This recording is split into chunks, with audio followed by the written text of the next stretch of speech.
Namo Buddhaya. Welcome to another video. First of all, I need to ask a question from you. What matters the most in life? The little things that we do or the big things that we do? Or little changes that happens in our life or the big changes that happen in our life? What matters the most? The real answer for this question is the little things, the tiny little things that we do, maybe good or bad, that matters the most in our life, right? It can change many things in our life in the long run. Let me give you an example. Okay, in our daily life, folding our laundry is a part of the daily life, okay? Imagine if we did not do it. Many people don't like to fold the laundry. What they do is they just take it and they just keep it in their room. They don't fold it. But what will happen if we did not do it? Okay, it keep piling up day by day, and at the end of the week you will have to spend a big time to fold your laundry, keep your room tidy, and also it will give you some extra stress when you enter the room. So what made that stress? What made that waste of time? Not doing those little things, right? But if we take a 5 minute for the day to fold our laundry and keep them nicely. It takes only a few minutes to do that. If we do that, what will happen? It will help us to keep our room tidy and to stay a little bit out of stress, okay? So that is why it is very important to focus on these little good things. The Buddha said, Mavamanyeta punyasa namantang agamisati. Do not neglect the little merits that you collect, thinking that, oh, this won't give me any consequences or any results, okay? Udabindu nipatena udakumbhopi purati. Even the drop by drop collected in a pot, one day that pot will overflow with water. Same as that, the little good things that we collect in our daily life, okay? You collect many good things in daily life, right? Maybe like giving some foods to a pet, maybe like giving some foods to a family member, maybe like being kind to a person. That's a little good thing. That's a tiny thing that we don't focus on. But when those things collect daily, one day our life will overflow with good deeds, good karma. Okay, so that is why it is very important to focus on little good things. Same as the bad things. Okay, there are many bad habits, very little ones, tiny ones. We don't focus on them, but especially getting angry. We think, oh, getting angry and becoming angry is a normal thing, normal part of life. But if we keep on getting angry day by day, it will make a habit. Okay, we will be a more angry person. So that is why focus on those little good things and the little bad things, because they can make a big change in your long run. So focus on the little good things, do them correctly, do them nicely, and make your life a happy one. Namo Buddhaya. Namo Buddhaya. Welcome and welcome back to another video. I think you can remember, in last video we talk about how little changes, little things can make big changes in our life. Okay, so in life, the little things matter the most. So in this video, I'm gonna be sharing with you 3 simple daily practices that can make a huge impact in all of our lives. So if you practice this, it is guaranteed that it can help you in many ways. Okay, so without further ado, let's dive into the video.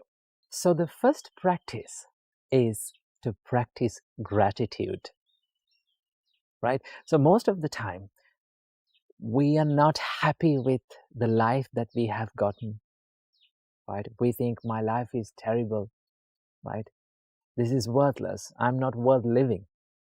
But when you practice gratitude, the first thing that we can do is to be grateful for our life.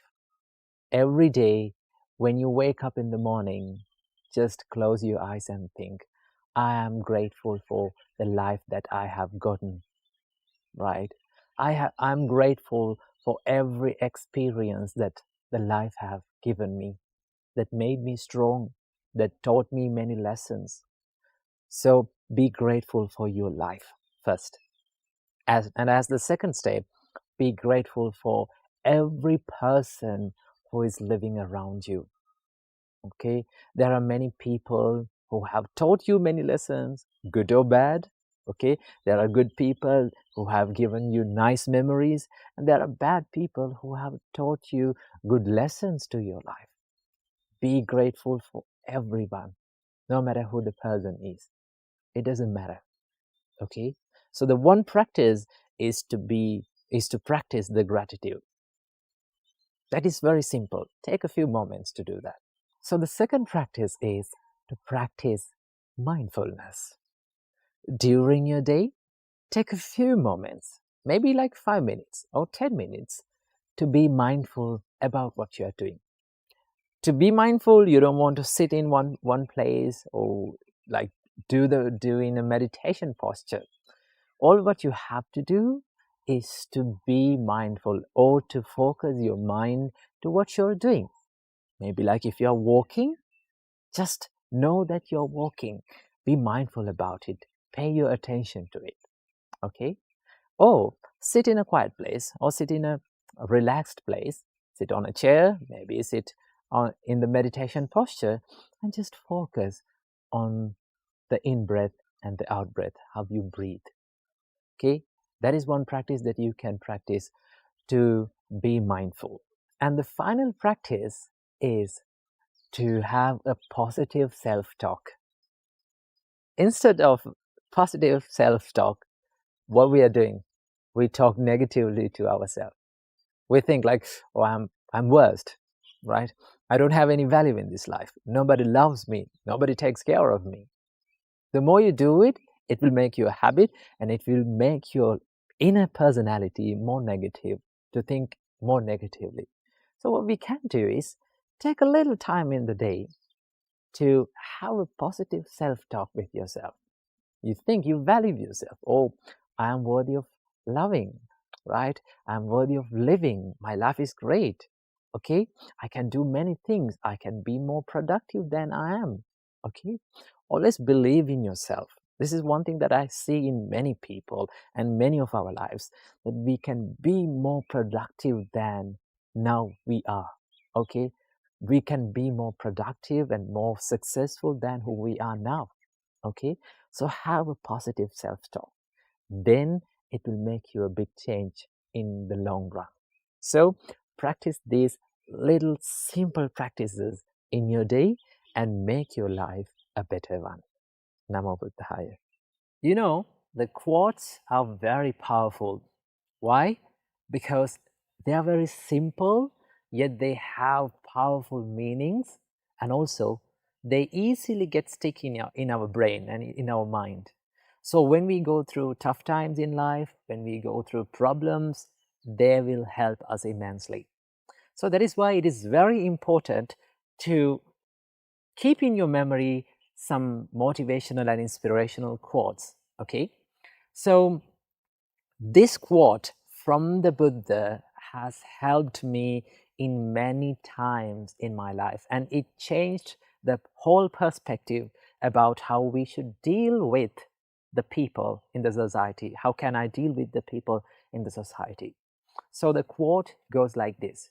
The Buddha says, Sabbang paravasang dukkhang, sabbang issariyang sukhang, sadharane vihanyanti, yogahi duratikkamo. The Buddha says, Sabbang paravasang dukkhang. All under another's control is a suffering. Sabbang issariyang sukhang. All under your control, what is under your control is a blessing for your life.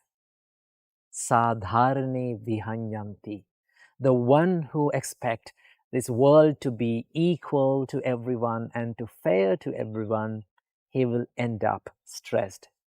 And yoga hi duratikkamo. Finally, he says, to escape from the bonds from this world and these expectations and attachments from this world is a very, very tough task.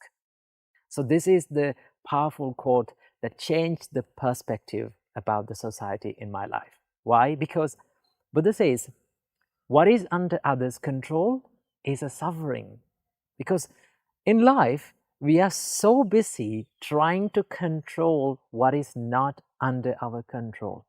Okay? So what are the things that are not under your control? People's reaction, people's criticism, and how people behave in front of you, how people think of you, what happens to you in the future. All these things are not under your control. The Buddha says that all that is not under your control is a suffering. So do not try to change it. Do not worry about it, because you will end up in suffer. And in the second line, the Buddha says, all that is under your control is a blessing for your life. So it is very important to know what is under your control. So what are the things that are under your control? Everything, every experience that happens to you is not under your control. You know it now. But the reaction towards the every experience is under your control. Okay? People will come and trigger you to be angry. Okay? People can try to make you angry, but you have to make the choice to be angry. So that choice is under your control. You made that choice. So your thoughts, how you think, your thought pattern, your habits, right? Everything that is personal in your life is under your control. If you can do something about it, do it. Go for it and change it. Then you can find the peacefulness and happiness. So it is very important to know what is under your control and what is not. Then you can live happily in this world. So in the third line, the Buddha says, Sadharani vihanyanti. The one who chase behind the fairness and the ones who expect this world to be fair and equal will end up stressed. You see, this world is built up upon the unfairness, right? If you want to make this whole world fair and equal, right, you will not get that result, okay? So that is why if you expect that everything to be fair, you will end up stressed. That is what Buddha says. And the Buddha says, yoga hi duratikkamo. It is very difficult to escape from all these attachments and bonds towards this world. Because when you get too much attached to something, you know what happens. You will end up in suffering. These quotes has helped me in my life in many times. So I think it will be helpful for yourself too. So keep these quotes in your mind and use them whenever you go through tough times in your life. Namo Buddhaya. Namo Buddhaya. Welcome and welcome back to another video.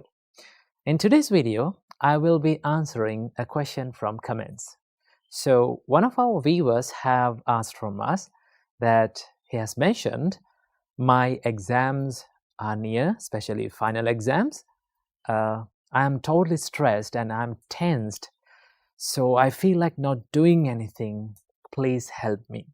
And the question ended with a sad emoji mark.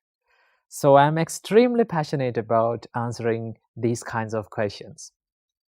So in this video, I will be sharing with you some tips and things that you can practice in your daily life to overcome this exam stress and also the stress in any kind of challenges. Okay, so here's the thing.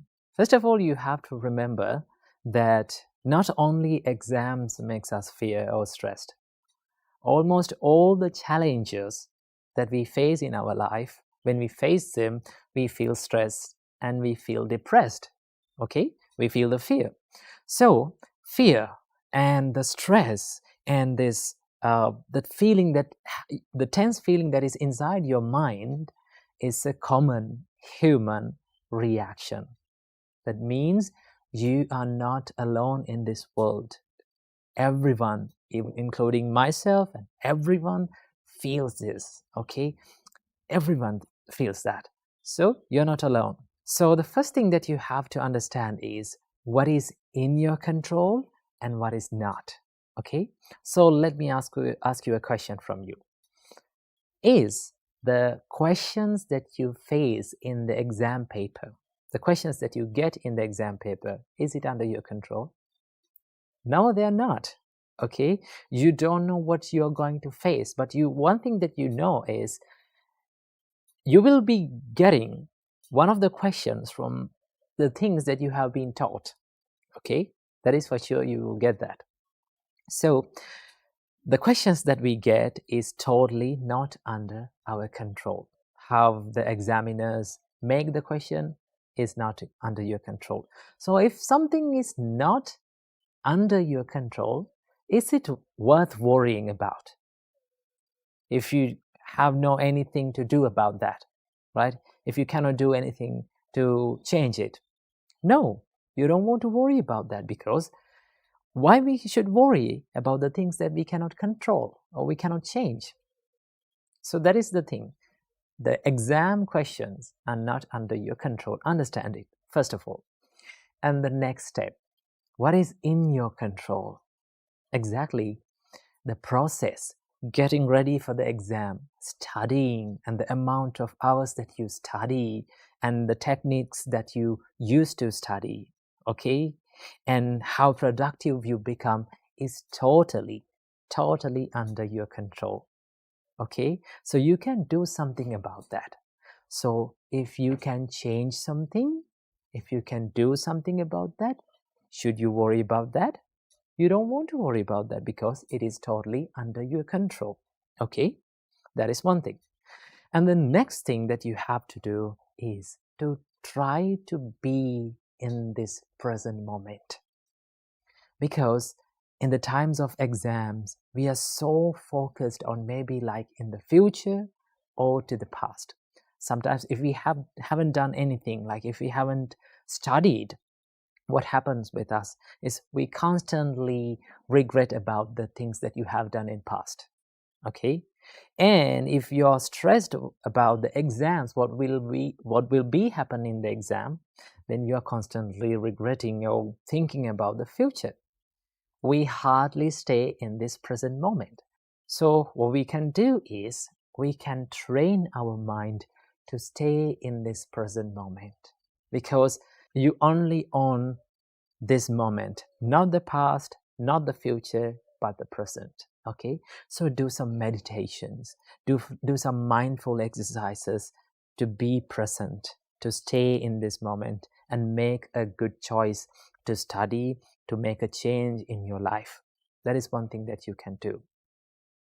And the another thing that you can do is to get used to this thinking of impermanence, thinking about impermanence. Okay, in Buddhism, it gives a huge space to talk about and think about and reflect about the impermanence. Okay, whatever feeling that you feel now, maybe stress, maybe depression, maybe anxiety, maybe happiness, whatever the feeling that you feel, let it be good or bad, it is impermanent. It is going to change. So for sure, your exam stress, right, how you feel about exam is also going to change over the time. So you don't want to worry about that. Okay, that is one thing that you can do to focus your mind on impermanence. And the other thing that you can do is to be the best that you can be. Not to be the best in the class, maybe in the school, or maybe in this university, not to be the best, but to be the best version of yourself. Okay, if you try to be the best version of yourself, you try your best to do it, you give your best to do it, you give your fullest potential to do it. Okay, so there's another problem that comes in here. Okay, our parents have lots of expectations about us. Even that makes us a little bit stressed. So what we can do, this is one thing that I give as an advice for all the students if they have those kinds of problems. You have to maintain a good communication with your parents. Okay, go to your parents and say, Amma or Tata or Mama or Dada, maybe I cannot be the best in the school. Maybe I cannot take the fullest marks in the exam. Maybe I cannot be the best in the university or somewhere else. But I will try my best in the exam. I will give my fullest potential to study and to be good at exams. Okay? So when you do that, your parents will understand about you. Okay? That is one thing that you can do. And finally, this is one thing that you have to do and you must do during these exam times. Be kind to yourself. Take care of yourself. Sometimes some children, they try harder by not sleeping and spending sleepless nights and not having proper healthy foods and not having proper nutrition while they're studying. That will not help you to be productive. Okay? So you must study as well as you must maintain a good health, because that will help you to maintain a good mental balance. Okay? So be kind to yourself. Okay? If mistakes can happen from anyone, okay? You can make mistakes in your life, okay? But you have to forgive yourself. And also you have to remember that exams are not the life. There are so many things that you can do and you have to do beyond the exams. And this is not the only challenge that you're going to face in your life. Okay? So keep these tips in your mind and practice these things. And then face the exam. So I hope you will got some light on this topic. So I wish all the best and all the very best in your exams. Be more productive and live your life happily. Namo Buddhaya. What do you think about this? Is forgiveness a weakness? And the people who forgive, are they fools? Well, let's talk about this today. Normally, in this world, the forgiveness is oftenly referred as a weakness. People say, no, you should not forgive people. You should not let go of that anger and resentment. You have to take the revenge and you should not forgive people. Well, let me ask you, if you did not forgive people, what are you going to do? You're going to hold on to anger, no? You're going to hold on to resentment. You're going to hold on to grudges. And what all those thoughts makes you? They will make you a negative person. They will hurt your mind. They will hurt your spirituality. That is why we have to understand what is the real forgiveness. So, what is the real forgiveness? Normally, people forgive and they let go of the anger and they forget about the things that they have done. And also, in the next place, they fall into the same trap of the people who used to hurt them. So that is not the correct way of forgiving people. The real forgiveness must be there with forgiveness and also wisdom. So when the forgiveness and the wisdom combine together, then you can forgive people truly and correctly. So how to do that? So when you forgive people with wisdom, you're not saying that it is okay, you hurt me, and I'm going to fall into the same trap of you, right? I will believe you again and again. That is not the way. You can forgive people. You can let go of the anger. You can forget about the hurt that they have done to you. And also still, you can stay away from their life and their negativity. Okay? That is where you combine the forgiveness and the wisdom, right? Then, if you forgive like that, if you forgive in such a way, then you will never fall into traps of those people who are going to use you. So, understand what real forgiveness is. When you forgive people, you're not forgiving them. Really, in reality, you're forgiving you, right? You're saying that, no, I'm not going to take this negativity anymore. I'm not going to hold on to this anger and resentment anymore because I love myself. I don't want to hurt myself. I always care about my spiritual development, my good qualities, and my thoughts. So when you do that, you can forgive people and stay away from their negativity and their cheatings. So that is the correct way to forgive someone. So practice this and let go of those angry thoughts and resentments in your mind. Namo Buddhaya. Namo Buddhaya. Welcome and welcome back to another video. Today, I want to discuss with you about how can we become peaceful and how can we become calm from our mind.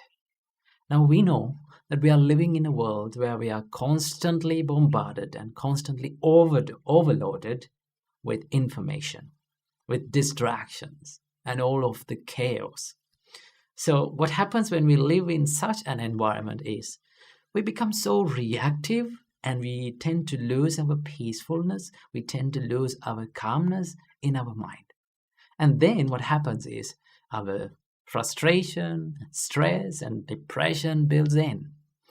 So how can we deal with this? And what can we do to eliminate these distractions and this constant chatter in our mind and have a peaceful mind in the middle of chaos? So today, I'm going to share a few tips where you can practice in your daily life.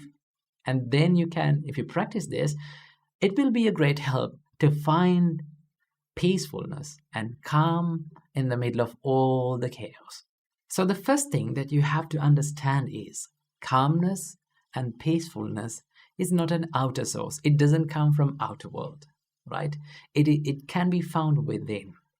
So no matter where you live, no matter what the place you live, no matter what you do, if you really focus on this calmness, and if you're clever enough to find that, then you will be able to find the calmness and peacefulness in the middle of all the chaos. So always remember, calmness and peacefulness should be built and should be developed within, okay? And also, you have to remember one thing, that calmness and peacefulness is not about emptying your mind, right? When you become calm and peaceful, it doesn't say that there's nothing in your mind, no thoughts in your mind, right? Thoughts may appear in your mind, right? There will be lots of thoughts and train of thoughts will be appear in your mind. But when you become really calm and when you become serene from your mind, you tend to not to react to all those stimulations.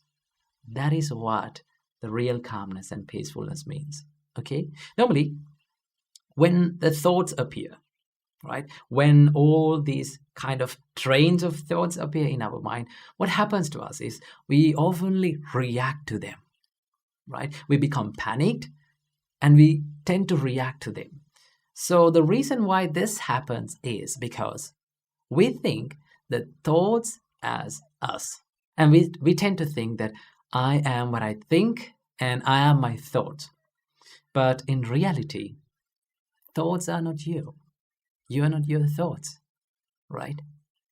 Thoughts are just like they're coming and going. It's like clouds, right? There's the sky and there's the clouds, right?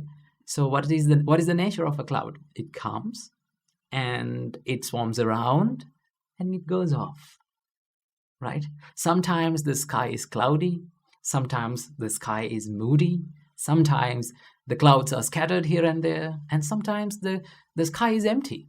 So you are like the sky and your thoughts are like the clouds, okay? So there's a huge distance between the sky and the clouds. But we often think that the clouds as the sky. Sometimes when it is raining, sometimes when it is moody, we blame to the sky, right? We tend to say that, oh, this weather is not okay. The sky is always raining and it's moody. But sky is not raining. Clouds are what forms the rain, right? Clouds forms the rain. So same as that, when the thoughts appear in your mind, you can take a little step back and think, should I react to this? Should I react upon these thoughts? For an example, if an angry thought came to your mind, what should you do? Just pause a little bit and think, should I react to this? You can have a little bit of a time and think about it. Oh, this is anger. I should not react to this. This is jealousy. I should not react to this. Okay? It's okay to have thoughts in your mind. But if you want to be peaceful, you should not, and you should choose to not to react to those thoughts. So there are a few practices where we can do in our daily life to to make a little bit of a help to this peacefulness and calmness. One thing that you can do is that you can slow down your body movement for a little time period of the day. Maybe like when you have time and when you're working by yourself, maybe like you're walking, maybe like you're writing something, or maybe like you're studying. Try to maintain slow body movements. Now, why I say this? Because our body and our mind is highly interconnected. Okay? When our thoughts become panicked, our body become panicked.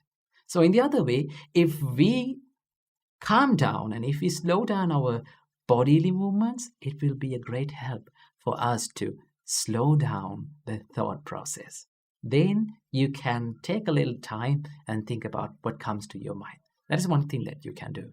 And also there's another great practice that Buddha told us to do, that is called breathing meditation.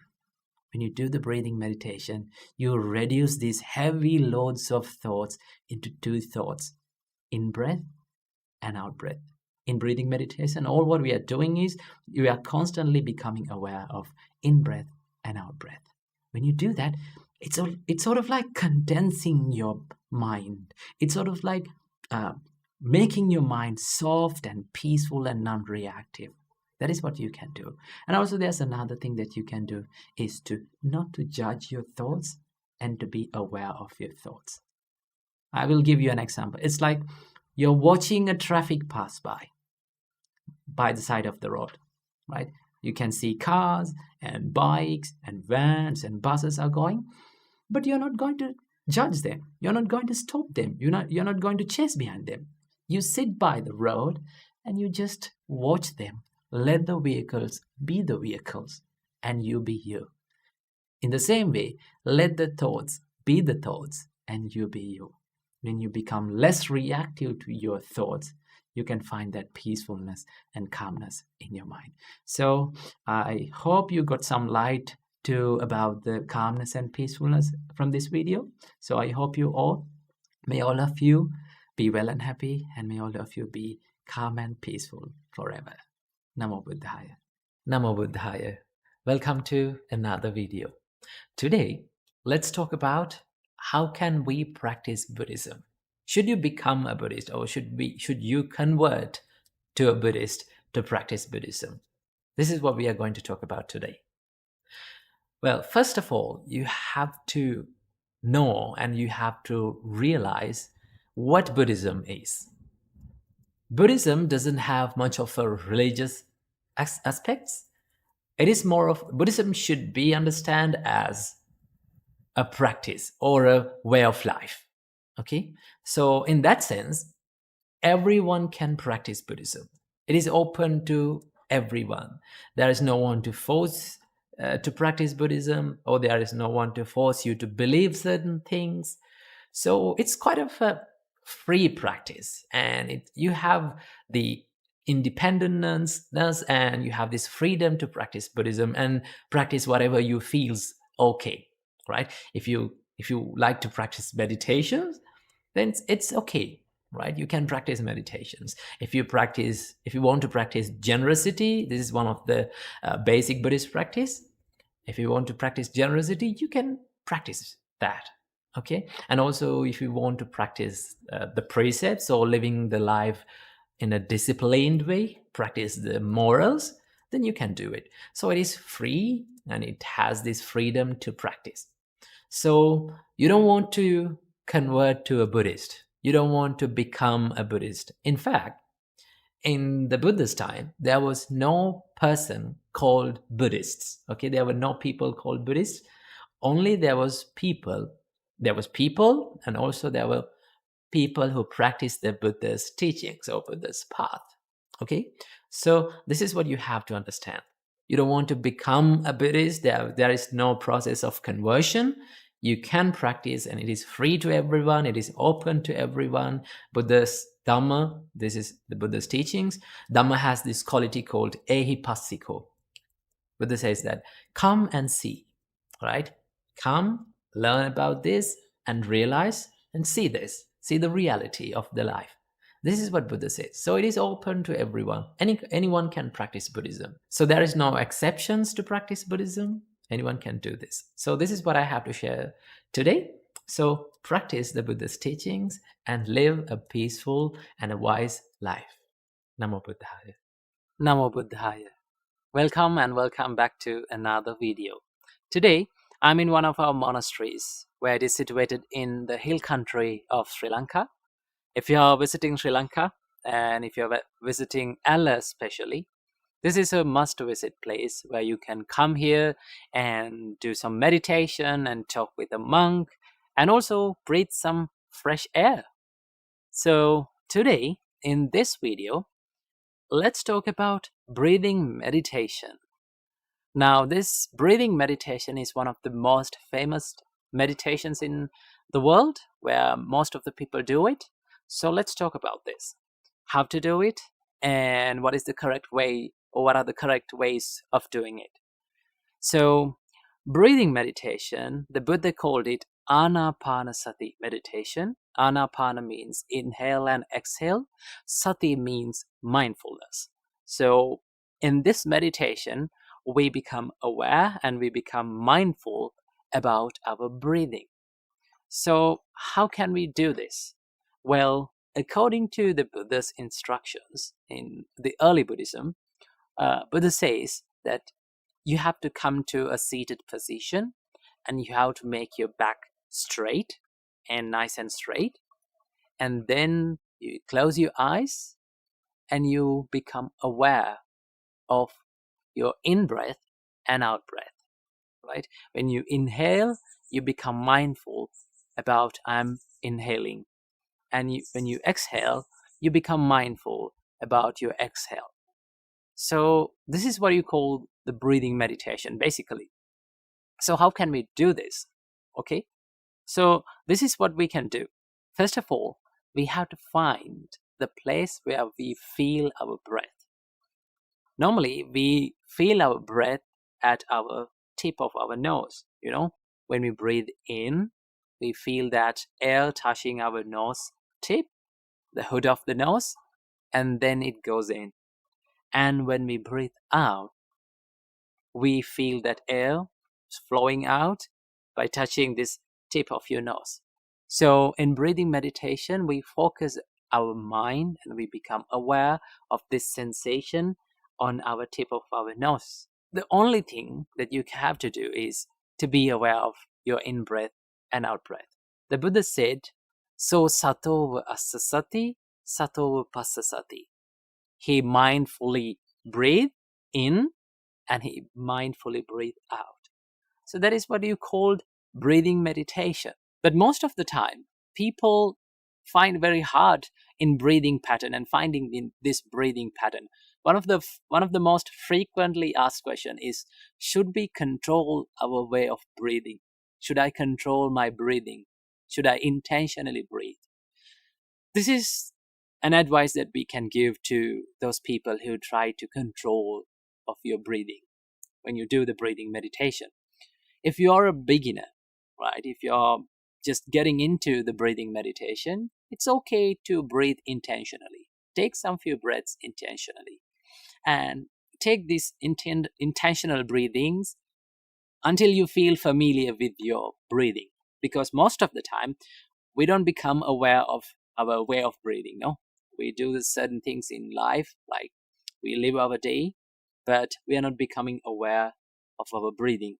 So it's okay to breathe intentionally by controlling your breath while doing the breathing meditation until you become familiar with the breathing. And then you should not stop from that.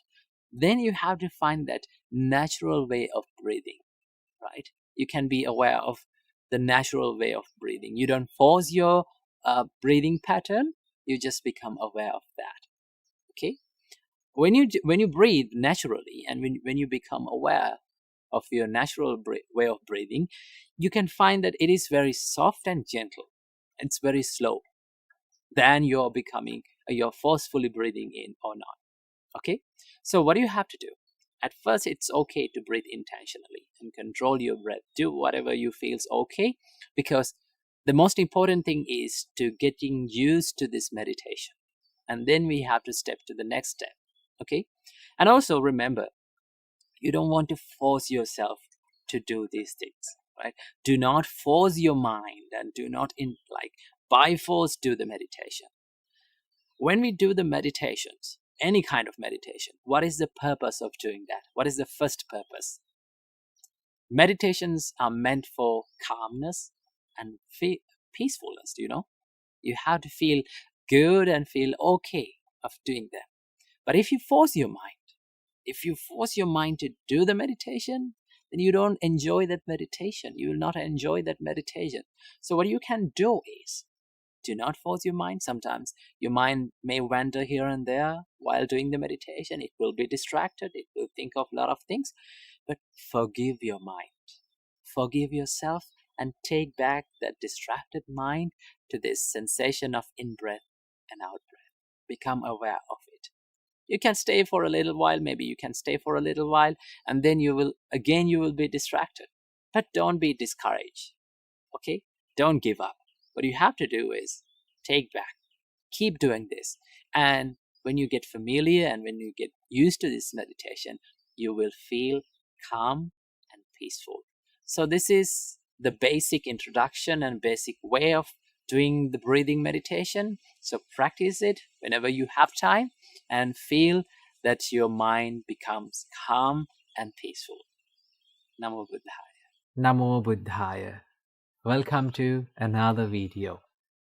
In today's video, let's talk about how to control our negative emotions and how to control our mind. Well, the nature of our mind is it always likes to wander in negative emotions and negative thoughts. Negative thoughts like anger, desire, or lust, or then jealousy, maybe resentment. These are the negative thoughts that our mind likes to wander in. So how can we control it? Well, our great teacher Supreme Buddha introduced us a gradual training where you can practice this controlling of negative emotions or negative thoughts in your mind. So without any further ado, I'm going to introduce them to you. So first and foremost, before getting into these steps, there is one thing that you have to practice, and there is one thing that you have to master, and that is awareness. If you are not aware of what you're thinking, if you are not mindful about what you're thinking, then you cannot control it. So you have to totally understand and you have to totally be aware of what you're thinking. Okay? So whenever you become aware of what you're thinking, then you will have that power to control it. So here comes the first step. Buddha says, whenever you become aware of your mind is wandering in negative thoughts like anger or lustful thoughts or resentment or jealousy, the first thing is to shift your thought pattern to something wholesome. There are some wholesome thoughts in your mind which makes you peaceful. Maybe like thinking of something that you have done in the past, like maybe you helped someone. Whenever you think that thought, your mind becomes happy and peaceful. So what you're going to do is, whenever you become aware of your negative thoughts, we're going to shift our thought pattern to something that is wholesome, something that makes us peaceful. So that is the first thing that Buddha says. Shift your thoughts to wholesome thoughts. If that first step did not work out, then what you have to do, go for the next step. What is that? Buddha says, think about the disadvantages of thinking negative emotions, right? If you are constantly having angry thoughts, then you have to think, these thoughts are hurting myself and others. If I take actions according to these thoughts, it will hurt myself and the others. Remember, it may be a little thought of anger, But if it grow up, what will happen? It will be destructive. So what do you have to do? Think about the drawbacks or disadvantages of thinking these negative thoughts. Then, whenever you see these disadvantages, your mind will tend to stay away from these negative thoughts. Most of the time, we are not aware of these disadvantages. Okay? So what do you have to do? Think. If I keep on thinking these negative thoughts, it is not going to help me. It will disrupt my peacefulness. Right? That is the second step. Then as the third step, Buddha says, pay no mind, pay no attention. If the second step did not work out, go for the third step, to not to pay any attention to that thought, right? See, whenever we give so much attention to something, maybe a thought, it grows again and again, it grows more, right? For an example, if you became angry with someone and if you keep thinking about him again and again and becoming angry, that anger will grow more and more. So what do you have to do? We have to let the thought be a thought without paying much attention, right? When you just stay away from giving attention, then it will fade away from your mind. It's something like this. Have you seen little babies, when they fall down, they start to cry, right? If the parent or the mother or father see that it is not a big deal of falling, if mother or father did not give any attention to that baby, what does he do? He just don't care about that. He will stop crying. Same thing goes with our mind. If we did not pay any attention to that thought, right? If we did not care about that thought and just let it go and let it pass away from our mind, then it will fade away. That is one way of doing that. If the third step did not work for you, then the Buddha says, go for the fourth step, to relax your thought process, right? Now remember, when you think negative thoughts, your mind becomes so much busy, so much rough and distracted. So what you're going to do is, you're thinking, why am I thinking these distractive thoughts, these negative thoughts that are making me so much busy and making me distracted, right? So what you're going to do is, you're relaxing your thought process to something very soft and subtle. Maybe like loving kindness, maybe like compassion, right? Maybe like gratefulness. When you think those thoughts, when you think more positive thoughts, your mind or your thought process becomes so much relaxed. And then if the fourth step did not work for you, then it comes the final step. This is something that we have to do with a great care. I do not recommend for everyone to do this. This should be done with a great experience and a good practice, right? And that is to crush your thought with awareness, right? You have to be totally aware of your thinking pattern and have a good determination to your mind that I'm not going to think these negative thoughts, right? But this should not be done by everyone, right? Some may be not good at this, right? If you keep on becoming aware and if you keep on forcing this mind, it will grow more and more these negative thoughts. So if all those four steps did not work for you, then you have to go for the final step, right? So it is much better to practice these four thoughts before doing the final one.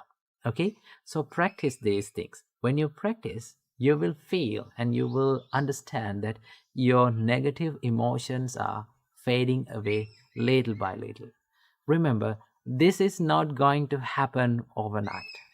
It will take a long, long time to do this, but you have to keep on practicing. Keep on doing it. Make it a habit, and then you will become a master of it. So practice this practice and make your mind a place where free from negative thoughts. Namo Buddhaya. Namo Buddhaya.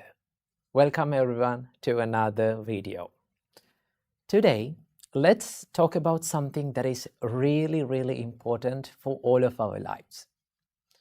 Now, if you want to be good at anything that you want to be good at, let's say if you're studying, or if you're meditating, or if you are someone who is practicing the spiritual path, what is one quality? What is that one quality that you have to have in your life to be a master of it? If you're studying, what is that one quality that you have to have in your life to be a master? That is called consistency. Have you ever thought about why we are so good at bad habits or bad things? Bad things like anger, getting angry all the time, or feeling jealousy all the time, or bad things like procrastination or laziness. Why we are so good at these things?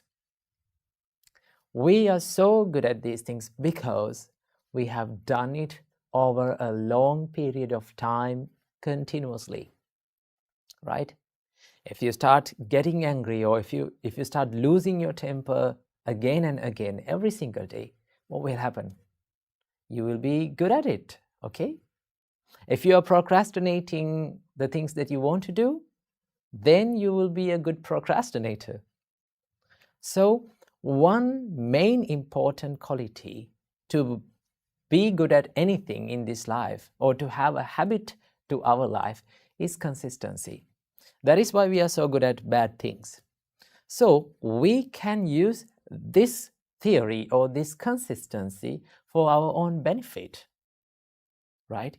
If you're someone who is studying, right, you have to do it every single day, again and again, repeatedly, even in the days where you don't feel like doing it, because that is the hardest part and that is the most important part. When you feel like not doing it, but if you keep doing it, if you keep moving forward, if you keep going through it, then you will be able to make a good habit of it.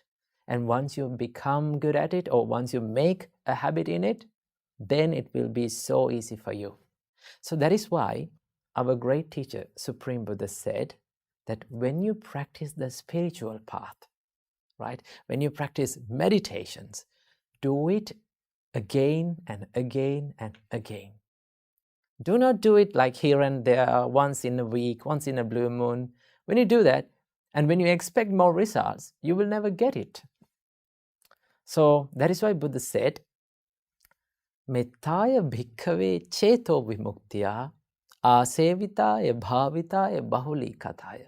Buddha said, when you practice the mind of loving kindness, this is about practicing the loving kindness meditation and mind of loving kindness. Asevitaya bhavitaya bahuli kathaya. That means you have to use that mind of loving kindness. You have to do it again and again, consistently, bahuli kathaya. Use it again and again. When you do that, you will be good at it. And the loving kindness, or the love, or the patience, or the compassion will be a part of your life. Okay? So when you meditate, when you practice spiritual practice, or if you're studying, or if you're in a profession, if you are developing a skill, then what is the most important thing to have in your life to be good at it? The consistency. So do it on the days that you don't feel like doing it also, right? When you do that, when you move forward through it, then you will be a master of it. But here's the most important thing that you have to have. Do not judge your progress in your life, right? We are so busy to have quick progress, quick results, because we are used to this instant world, right? We live in an instant world, right? We can find everything we want in our mobile phone, right? If you want to Google something, instantly you get the results. So we are used to this instant world. But when it comes to the spiritual practice, when it comes to the soft skills, or developing the skills that you want, it is not that easy, and it is not that instant. You have to do it little by little, and you have to expect little progress from one session. So do not judge your progress. Do not judge your improvements. The most important thing is to do it every single day. Keep moving, and then you will be a master of anything that you want to be a master of. Okay, so I hope you got some idea about the consistency and the value of it. So keep practicing and keep doing these things. So I wish you all, may all of you be well and happy, and may all of you live in peace forever. Namo Buddhaya. Namo Buddhaya. Welcome and welcome back to another video. Today, I want to talk about something really important for all of our lives, especially in these days. And that is the things that we should not speak with others, according to Buddha's teachings. Now, at first, you might be thinking, well, I'm not a Buddhist, so why should I care about these things? Here's the thing. These principles can be applied to anyone's life, regardless of their religion or belief system. So that is why these speeches are called 4 unwholesome speeches. That is what Buddha said about these speeches, 4 unwholesome speeches. So without any further ado, let's dive in. First of all, we have lying. Now, Buddha said, stay away from lying.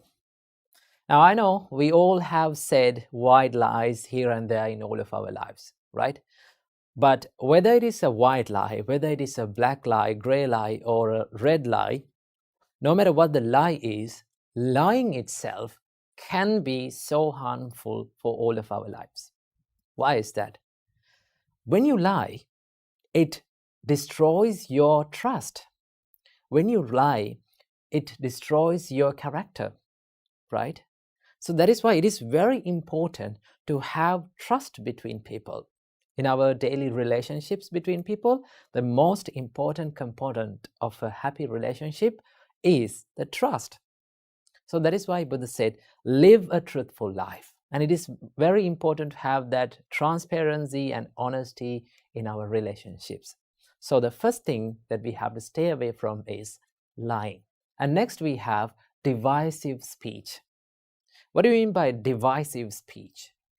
Divisive speech is all about creating drama between people or creating conflicts between people using your words, right? It can be gossiping or it can be talking behind someone's back, right?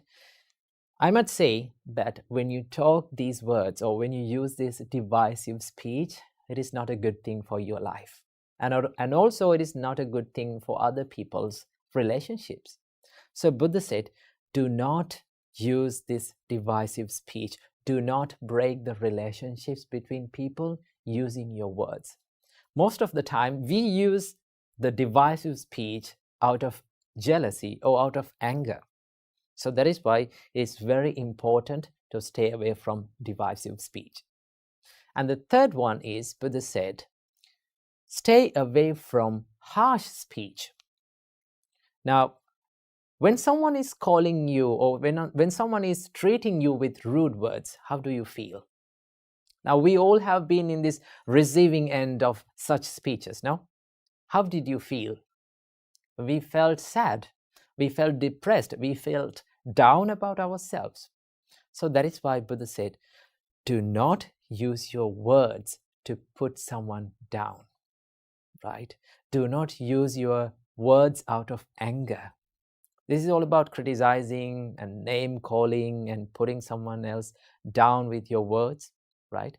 So Buddha said, stay away from harsh speech. And finally, Buddha said, stay away from idle chatter. What do you mean by idle chatter?